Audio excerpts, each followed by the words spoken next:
yang mana tiap-tiap gambar itu mewakili 10 siswa.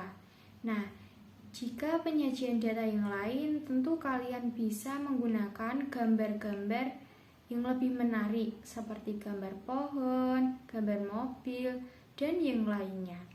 Dan bisa kalian sesuaikan tergantung selera kalian loh. Nah, berdasarkan data di atas, data nilai matematika siswa kelas 5 tadi, kalian mendapatkan informasi sebagai berikut kan. Nah, jumlah siswa yang mendapat nilai 6 yaitu sebanyak 10 siswa. Jumlah siswa yang mendapat nilai 7 sebanyak 10 siswa, dan jumlah siswa yang mendapat nilai 8 sebanyak 20 siswa. Nah, ini merupakan data jumlah buku cerita yang dimiliki siswa SD 1 Jepang. Nah, yang pertama yaitu Alina. Nah, Alina ini memiliki buku cerita sebanyak 40 buku cerita. Jadi digambarkan atau diwakilkan dengan 4 buku cerita. Nah, karena satu buku cerita ini mengartikan atau memiliki arti 10 buku cerita yang dimiliki. Jadi jika Alina memiliki 40 buku cerita, maka diagram piktogramnya yaitu 4 buku cerita, karena setiap satu gambar buku itu mewakili 10 buku cerita. Nah, yang kedua yaitu Alona. Alona memiliki 20 buku cerita. Jadi diagram piktogramnya itu diwakilkan atau digambarkan dengan 2 buku cerita. Nah, yang ketiga yaitu Alora. Alora ini memiliki 20 buku cerita. Jadi diagram piktogramnya yaitu 2 gambar buku yang memiliki arti 20 buku cerita yang dimiliki Alora. Nah, ini merupakan daftar perumahan di desa Jepang. Nah, di desa Jepang itu terdapat 3 perumahan. Yang pertama yaitu perumahan sejahtera, perumahan aman, dan perumahan elit. Nah, setiap gambar rumah ini atau perumahan itu mewakili 10 perumahan yang ditempati. Jika perumahan sejahtera terdapat 4 gambar, maka keseluruhan perumahan yang ada di perumahan sejahtera itu terdapat 40 perumahan yang ditempati. Nah, yang kedua yaitu perumahan aman. Nah, dapat kalian lihat diagram piktogramnya yaitu terdapat 3 gambar rumah. Jadi yang terdapat di perumahan aman ada sebanyak 30 perumahan yang ditempati. Yang terakhir yaitu perumahan elit. Nah, bisa kalian lihat di gambar ini merupakan ada 5 gambar rumah atau perumahan. Jadi dapat kalian lihat bahwa setiap satu gambar itu mewakili 10 perumahan yang ditempati. Jadi jika perumahan elit ini terdapat 5 gambar perumahan atau rumah, itu berarti di perumahan elit itu terdapat 50 perumahan yang ditempati. Nah, kok bisa Bu atau Kak?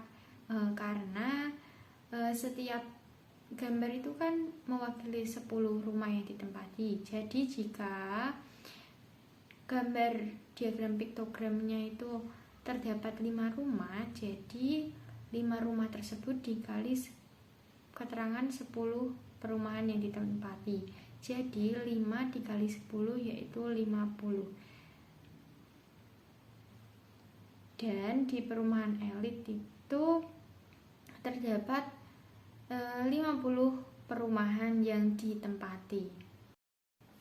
Setelah kalian mempelajarinya tadi, saya akan memberikan soal kepada kalian. Nah, contoh soal yang pertama yaitu berikut adalah data siswa kelas 4, 5, dan 6 SD 1 Jepang. Nah, jumlah siswa kelas 4 adalah 30 siswa, kelas 5 adalah 50 siswa, dan kelas 6 adalah 40 siswa. Nah, buatlah diagram gambar dari data di atas. Nah, sebelum kalian membuat diagram gambarnya, alangkah baiknya kalian membuat tabel terlebih dahulu untuk mempermudah kalian dalam membuat diagram gambar selanjutnya.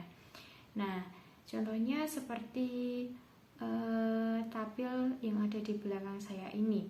Nah, kelas 4 ada 30 siswa, kelas 5 ada 50 siswa, dan kelas 6 ada 40 siswa.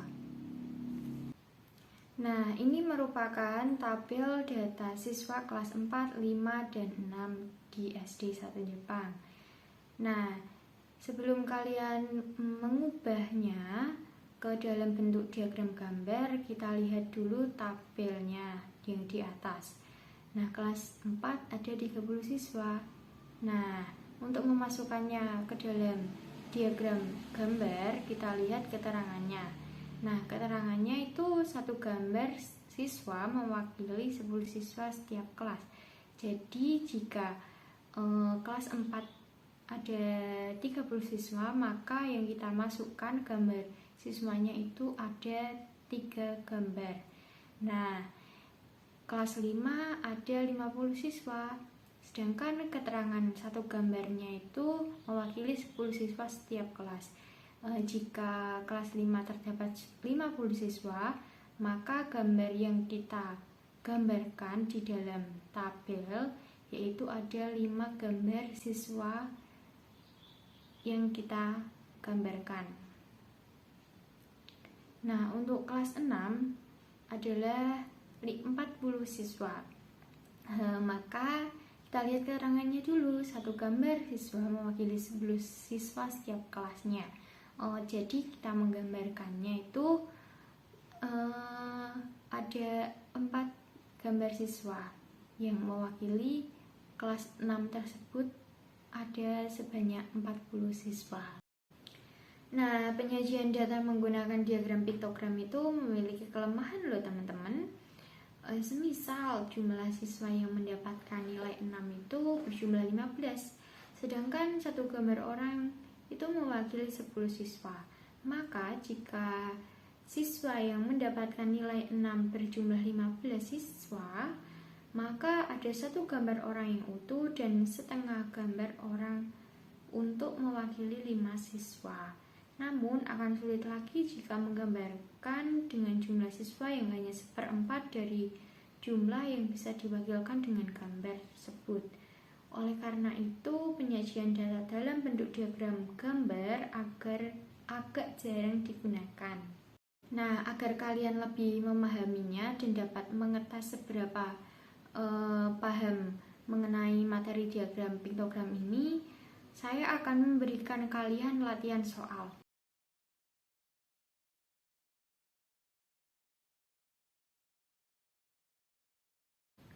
Bagaimana pemaparan materi mengenai diagram piktogram tadi? Semoga dapat membantu kalian ya dalam memahami mengenai materi diagram piktogram yang ada di sekolah. Nah, untuk latihan soalnya jangan lupa dikerjakan ya. Nah, untuk video kita kali ini saya cukupkan sampai di sini dulu. Kurang lebihnya mohon maaf. Wassalamualaikum warahmatullahi wabarakatuh.